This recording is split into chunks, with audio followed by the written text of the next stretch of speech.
आज मंत्रिपरिषद में 38 एजेंडों पर निर्णय हुआ और साथ ही साथ 2 अन्य बिंदु पर भी विचार हुआ जो मंत्रिपरिषद के सदस्यों ने प्रस्तुत किया।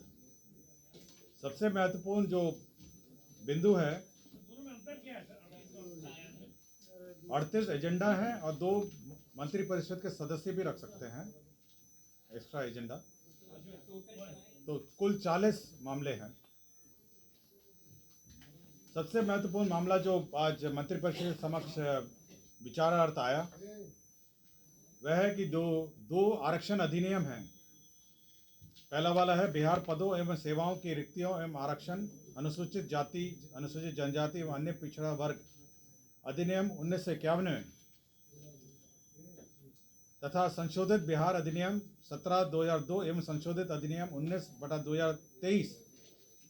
साथ ही साथ जो शैक्षणिक संस्थाओं का भी 2023 में जो आरक्षण अधिनियम है, इन दोनों को भारत के संविधान 9वीं सूची में शामिल करने हेतु राज्य सरकार की अनुशंसा भेजने का निर्णय हुआ।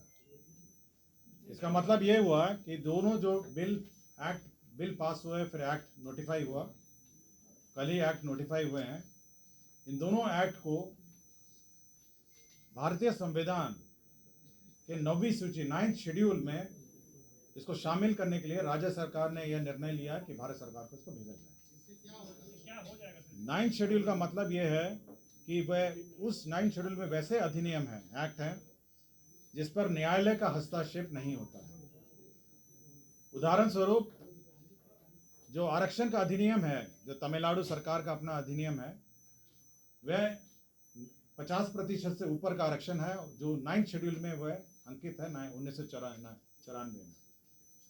तो बिहार सरकार का भी 50% से ऊपर आरक्षण है। आपको जानकारी होगा 65% आरक्षण जातीय आधार पर है और 10% जो इनकम आधार पर 10% का आरक्षण है सामान्य श्रेणियों के लिए, कुल 75% आरक्षण है।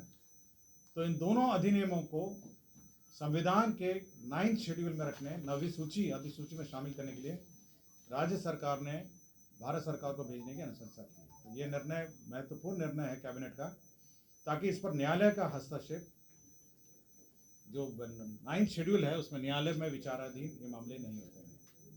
तो यह एक महत्वपूर्ण निर्णय है जो कैबिनेट ने लिया। वो कॉन्स्टिट्यूशनल अमेंडमेंट होता है। कॉन्स्टिट्यूशनल अमेंडमेंट 9th शेड्यूल में पार्लियामेंट से अमेंड होता है।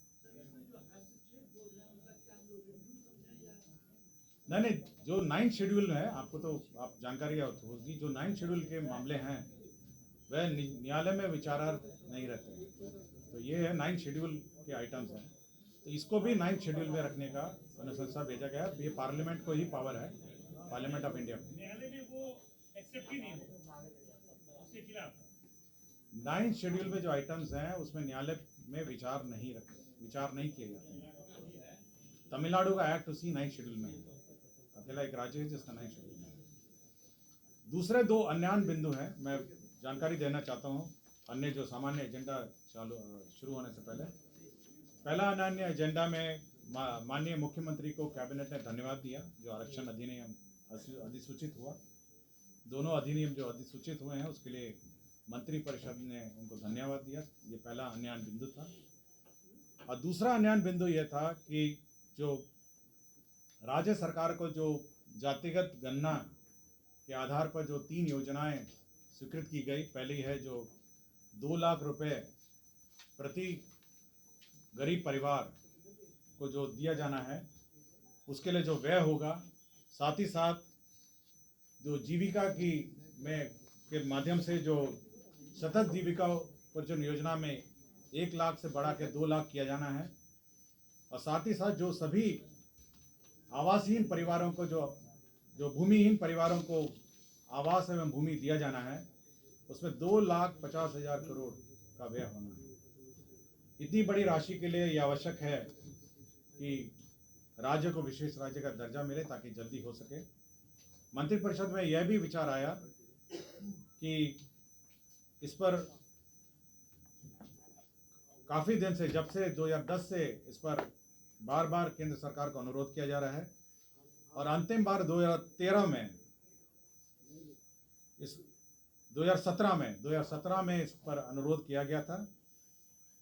अभी तक केंद्र सरकार ने इस पर कोई निर्णय लिया है, तो मंत्रिपरिषद ने यह निर्णय लिया कि पुनः केंद्र सरकार को विशेष राज्य का दर्जा बिहार को दिया जाने का अनुरोध किया जाए। तो यह निर्णय हुआ है। कैबिनेट 13 में रघुराम राजन कमेटी की रिपोर्ट भी इस मामले में आई थी। तत्कालीन केंद्र सरकार ने उस पर कोई निर्णय नहीं लिया। पुनः वर्तमान केंद्र सरकार को 2017 में राज्य सरकार ने अनुरोध किया और अब पुनः मंत्रिपरिषद ने निर्णय लिया कि पुनः केंद्र सरकार को राज्य को विशेष राज्य का दर्जा देने के लिए अनुरोध किया जाए। तो दो अन्यान बिंदु थे और दो महत्वपूर्ण जो अधिनियम को 9 शेड्यूल में शामिल करने का निर्णय लिया।